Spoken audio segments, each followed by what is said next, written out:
नमस्कार प्यारे विद्यार्थियों, मेरा नाम है यशराज बेनीवाल और आप देख रहे हैं संभव इंस्टीट्यूट सीकर, जिसमें अपन बात करेंगे पंडित दीनदयाल उपाध्याय शेखावत यूनिवर्सिटी ने एक ऑफिशियल नोटिफिकेशन अपनी साइट पे अपलोड किया है, जिसमें सेमेस्टर एग्ज़ाम जो इस बार होने वाली हैं, जो नेशनल एजुकेशन पॉलिसी है 2020 के अनुसार, जो 2023 और 24 के लिए सेमेस्टर एग्ज़ाम जो इस बार रहने वाले हैं उसके बारे में उन्होंने बताया कि क्या किस हिसाब से मार्किंग रहने वाली है, किस हिसाब से आपके प्रैक्टिकल एग्ज़ाम होंगे, किस हिसाब से आपको नंबर मिलेंगे, किस जो प्राइवेट वाले स्टूडेंट हैं उनके लिए क्या होगा, जो रेगुलर स्टूडेंट हैं उनके लिए कैसे क्या रहने वाला है, जो आपकी जो हिंदी इंग्लिश और इन्वायरमेंट जो सब्जेक्ट हैं उनके बारे में अपन बात करेंगे कि वो जो सब्जेक्ट हैं वो सेमेस्टर फर्स्ट में लगेगी या सेमेस्टर सेकंड में लगेगी, और इसमें बात करेंगे कि आपकी क्या प्रक्रिया इसमें जो आपकी एग्ज़ाम को लेकर हैं वो रहने वाली हैं, ऑप्शनल होंगी या आपकी जो थ्योरेटिकल जो लास्ट स्टेज जैसे एनुअल हुई थी वैसे आपकी एग्ज़ाम होने वाली है, इसमें अपन बात करते हैं। तो सबसे पहले अपन बात करते हैं कि सेमेस्टर में किस किस को जोड़ा गया है, यानी जो प्राइवेट स्टूडेंट हैं, पहले से था कि प्राइवेट स्टूडेंट को इसमें ऐड नहीं किया गया था, लेकिन इस बार प्राइवेट स्टूडेंट को भी सेमेस्टर प्रणाली में के तहत ऐड कर दिया गया है। यानी आपको प्राइवेट स्टूडेंट अगर आप हैं तो आपकी भी एग्ज़ाम सेमेस्टर वाइज होगी, यानी सेमेस्टर फर्स्ट होगा, सेमेस्टर सेकंड होगा।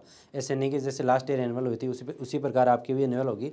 एनुअल जो एग्ज़ाम है वो केवल और केवल एक्स स्टूडेंट के लिए है, जो यानी जैसे मानो भाई फर्स्ट ईयर में आपने एग्ज़ाम दी, लास्ट ईयर आप फेल हो गए, आप किसी कारण दोबारा वापस से फर्स्ट ईयर करना चाह रहे हैं, तो आपको उसमें जो एग्ज़ाम है आपकी वो उसी हिसाब से होगी जो लास्ट ईयर के हिसाब से हुई थी। लेकिन जो इस बार के लिए स्टूडेंट हैं, जो एक सोच है आप प्राइवेट हो, उन सभी के लिए इस बार आपको सेमेस्टर एग्ज़ाम देनी पड़ेगी। जो सेमेस्टर एग्ज़ाम इस बार आपकी है वो होने वाली है, और जो 20% जो आपके आंतरिक मूल्यांकन होते हैं वो जो रेगुलर स्टूडेंट हैं उनके 20% आपके हैं वो कॉलेज के थ्रू मिल देंगे, और जो बाकी प्राइवेट स्टूडेंट हैं उनके लिए जैसे आप मानो भाई आपने पेपर जैसा भी किया है, 60 नंबर 70 नंबर 80 नंबर जितना का भी आपका पेपर किया है, आपके उसमें से जितने नंबर आप आए हैं उस हिसाब से आपके उस रेशियो के हिसाब से आपको यूनिवर्सिटी आपको प्रोवाइड करवाएगी, भाई आपके आंतरिक मूल्यांकन इतने नंबर के आपके बने हैं।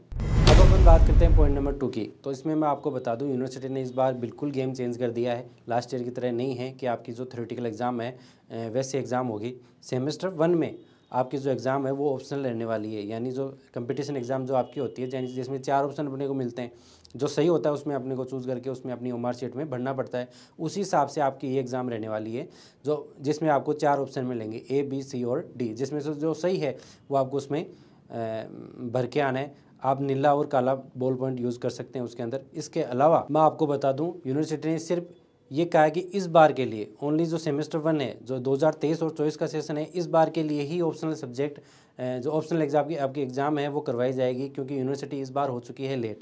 यानी यूनिवर्सिटी ने ये कहा कि विधानसभा चुनाव होने के कारण और यूनिवर्सिटी की खुद की गलती की वजह से भी यूनिवर्सिटी ने इस बार जो सिलेबस है वो आपका लेट प्रोवाइड करवाया था। इसके कारण विद्यार्थियों को बहुत ज़्यादा समस्या आ रही है कि उनका सिलेबस कंप्लीट करवाना बहुत मुश्किल है। यानी जैसे पहले अपन कॉलेजों की बात करें, अपन कोचिंग की बात करें, तो उसमें अपन सिलेबस करवा रहे थे कि पहले की तरह करवाते थे, जैसे भाई एनुअल एग्ज़ाम होगी, लेकिन नेशनल एजुकेशन पॉलिसी 2020 के तहत आया कि सेमेस्टर एग्ज़ाम करवानी होगी, तो सेमेस्टर का आपको अलग से सिलेबस प्रोवाइड करवाना पड़ा। इसके कारण थोड़ा समय लग गया। तो अब यूनिवर्सिटी ने ये डिसाइड किया है जो आपकी एग्ज़ाम है वो ऑप्शनल जैसे एग्ज़ाम लगने वाली है, जिसमें आपको ऑप्शन सेलेक्ट करना है जो करेक्ट है और आपको ओमार में भरना है। जिससे क्या होगा, आपकी एग्ज़ाम एक तो आप जल्दी हो जाएगी, यानी आप मानो भाई महीने भर के अंदर आपकी सारी एग्ज़ाम हो जानी है, और आपकी एग्ज़ाम के बाद में आपको जो रिज़ल्ट है आपका वो भी आपका इस बार जल्दी देखने को मिलेगा। अब अपन बात करते हैं कि क्वेश्चंस की, कि क्वेश्चंस कितने आने वाले हैं एग्ज़ाम में, लास्ट ईयर की तरह आएंगे या इस बार नया पैटर्न है। तो लास्ट ईयर की तरह नहीं आएंगे, इस बार आपके 60 क्वेश्चन मिलेंगे, यानी जो आपका जो टोटल प्रश्न पत्र है उसमें 60 क्वेश्चन के नंबर मिलेंगे। इसमें से आपको 50 क्वेश्चन हैं वो आपको करने ही करने, यानी 50 क्वेश्चन आपके कंपलसरी हैं, 60 में से आपको 50 करने ही करने पड़ेंगे। इसके अलावा आपकी जो सब्जेक्ट है वो 150 नंबर की होगी, यानी 150 नंबर का पूरा कंप्लीट होगा। यानी जो 60 क्वेश्चन आपको मिलेंगे वो 100 नंबर के होंगे। तो मानो भाई 100 नंबर का आपका हो गया एग्ज़ाम जो ऑप्शनल होगा, और जो 50 नंबर है वो प्रैक्टिकल एग्ज़ाम होगा। तो प्रैक्टिकल किस किस के होंगे, मान लो भाई प्रैक्टिकल एग्ज़ाम सभी के तो नहीं होते, कुछ सब्जेक्ट हैं जिसके होते नहीं है और कुछ सब्जेक्ट हैं जिनके होते हैं। तो मानो भाई फिजिक्स केमिस्ट्री है तो मैथ का भी प्रैक्टिकल होता है। तो ये ऐसे मान लो भाई इनके प्रैक्टिकल एग्ज़ाम होंगे तो इनके किस हिसाब से होंगे, यानी 100 नंबर का तो उनका हो जाएगा ऑप्शनल एग्ज़ाम, तो जो जैसे होता है, और 50 नंबर का हो जाएगा आपका प्रैक्टिकल एग्ज़ाम। और जिसके सब्जेक्ट में जितने भी क्वेश्चंस आएंगे वो प्रत्येक क्वेश्चन 2 नंबर का होगा, यानी जो जितने भी क्वेश्चन आपके 100 नंबर मान लो, जैसे 60 क्वेश्चन आए तो 2 नंबर के 50 मान लो 50 क्वेश्चन आपके आए तो वो भी 2 नंबर के होंगे, या फिर जितने भी क्वेश्चन हैं आपको वो 100 नंबर के होंगे। यानी जैसे 60 हैं उसमें से 50 आपको क्वेश्चन करने हैं तो वो 2-2 नंबर के होंगे। यानी जो 50 क्वेश्चन है वो 100 नंबर के हो गए और 50 का आपका प्रैक्टिकल हो जाएगा। ऐसे सब्जेक्ट जिनमें प्रैक्टिकल एग्जाम नहीं होते, यानी कुछ सब्जेक्ट ऐसे भी हैं जिसमें प्रैक्टिकल एग्जाम अपने नहीं होते हैं, तो उनका क्या होगा, वो उसमें 120 नंबर का आपका जो टोटल है, वो जो ऑप्शनल एग्जाम है वो 120 नंबर की होगी, और जो 30 नंबर का होगा वो आंतरिक मूल्यांकन होगा जो आपके कॉलेज के थ्रू होगा, जिसमें जो हर एक क्वेश्चन है वो आपका होगा 0.4 अंक का। यानी जो जितने भी क्वेश्चन हैं वो 0.4 अंक के जितने भी क्वेश्चन हैं वो ऐसे करके सारे जितने भी क्वेश्चन हैं वो आपके होने वाले हैं इस बार। अब अपन बात करते हैं ड्राइंग और पेंटिंग का क्या होगा। ड्राइंग और पेंटिंग का भी कुछ यूनिवर्सिटी ने समाधान निकाला है। ड्राइंग और पेंटिंग जिसमें 50 नंबर का आपका ऑप्शनल एग्जाम होगा और जो 100 नंबर का है वो प्रैक्टिकल एग्जाम होगा। यानी 50 की तो जो ऑप्शनल एग्जाम हो गया जिसको अपन रिटन एग्जाम भी कह सकते हैं, और जो 100 नंबर की एग्जाम 100 नंबर का है वो प्रैक्टिकल होगा। इसमें जो प्रत्येक क्वेश्चन होगा वो 1-1 नंबर का होगा। यानी जितने भी क्वेश्चन है आपको वो 1-1 नंबर के हिसाब से डिवाइड करके आपके टोटलिंग कर दी जाएगी। अब अपन बात करते हैं कि हिंदी, इंग्लिश और इन्वायरमेंट इन सब्जेक्ट का क्या होगा। तो सिर्फ और सिर्फ सेमेस्टर 1 में हिंदी को जोड़ा गया है, इसके अलावा किसी भी सब्जेक्ट को, ऑप्शनल सब्जेक्ट है उसको किसी को भी नहीं जोड़ा गया है। हिंदी में आपका होगा कि जैसे 50 नंबर का टोटल एग्ज़ाम होगा जिसमें 40 नंबर का आपका ऑप्शनल एग्ज़ाम हो जाएगा और 10 नंबर का आपका आंतरिक मूल्यांकन हो जाएगा, जिसमें जो जितने भी क्वेश्चन हैं उनकी 0.8 मार्किंग रहने वाली है। मतलब जितने भी क्वेश्चन हैं वो 0.8 नंबर के होने वाले हैं क्वेश्चन। तो इस प्रकार से हिंदी का आपका रहने वाला है। इसके अलावा अपन बात करेंगे कि इसमें मार्किंग जैसे मान लो भी अपने 2 गलत हो गया, 3 गलत हो गया, तो ऐसे होता है कि 2 गलत होने पे एक सही होता है, वो भी गलत हो जाता है। तो ऐसा नहीं है, कंपटीशन एग्जाम की तरह बिल्कुल नहीं है। नेगेटिव मार्किंग जो है वो नहीं होगी इसमें। जितने भी आप गलत करो तो कितने भी गलत कर सकते हो, उसमें जो सही वाला है उसके पे कोई फ़र्क नहीं पड़ेगा। जितने आप सही करोगे उसके आपको नंबर आपको ऐड होके मिलेंगे। इसके अलावा अपन बात करेंगे एग्ज़ाम टाइम कितनी देर का रहने वाला है। यानी 3 घंटे का रहने वाला है, 1.5 घंटे का रहेगा, या 2 घंटे का रहेगा, या आधे घंटे का रहेगा। कुछ स्टूडेंट ऐसे सोच रहे हैं कि जैसे ऑप्शनल एग्ज़ाम है तो इसमें ज़्यादा समय नहीं लगा गया ना, टिक्की तो करके आना है तो आपका एग्ज़ाम 45 मिनट में ख़त्म हो जाएगा, 1 घंटे में ख़त्म हो जाएगा। तो ऐसे बिल्कुल भी नहीं है।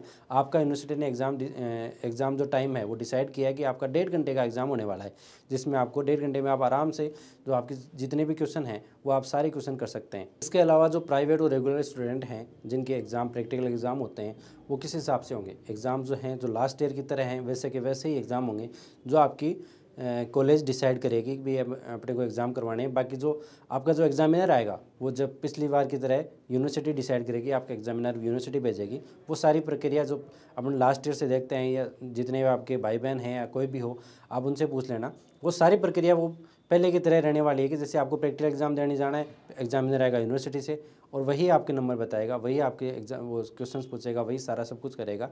उसी हिसाब से आपको क्वेश्चंस आपकी मार्कशीट में ऐड होंगे। अब बात करते हैं जो रेगुलर स्टूडेंट हैं उनके आंतरिक मूल्यांकन के जो नंबर हैं वो किस हिसाब से कौन अपलोड करेगा। तो वो कॉलेज अपलोड करेगी। जो पोर्टल रहता है अपना यूनिवर्सिटी का वो कॉलेज के थ्रू ही आपको मतलब जो कॉलेज वाले हैं वही आपका अपलोड करेंगे सारा सब कुछ। तो उसमें कोई दिक्कत वाली बातें आपके नहीं आने वाली। इसमें एक पॉइंट और मेंशन किया गया है, जो दशमलव अंक अपने जो आते हैं, जैसे मान लो भाई 10.2 है या 9.2 है या 9.5 या 9.6 हैं, जितने भी दशमलव अंक जो अपने पास में हैं उनका क्या होगा। उसमें भी यूनिवर्सिटी ने फेरबदल किया है। जो मान लो भाई जैसे आपके 9.2 आ गए तो आपको 10 नंबर में गिना जाएगा, मतलब वो जो 10 नंबर गिना जाएगा। या मान लो भाई 11.2 आ गए तो आपको 12 नंबर में गिना जाएगा। ऐसे नहीं है भी 11.2 वाले को 11 कर देंगे या 11.5 कर देंगे, 11.2 वाले को 12 में गिना जाएगा। तो ये भी यूनिवर्सिटी ने इसमें मेंशन किया है। तो ये कुछ पॉइंट्स थे जो यूनिवर्सिटी के ऑफिशियल नोटिफिकेशन से अपने को देखने को मिले हैं। अपन ने इनके मेनली सबके बारे में अपन ने चर्चा कर ली है। जो जिन्होंने कोर्स परचेज़ कर लिया अपने यहाँ से उनके लिए भी हम टेस्ट सीरीज़ अवेलेबल कराएंगे। जिन्होंने परचेज़ नहीं किया उनके लिए भी हम टेस्ट सीरीज़ अवेलेबल कराएंगे। तो जल्द ही आपके बीच में मिलेंगे टेस्ट सीरीज़ लेके।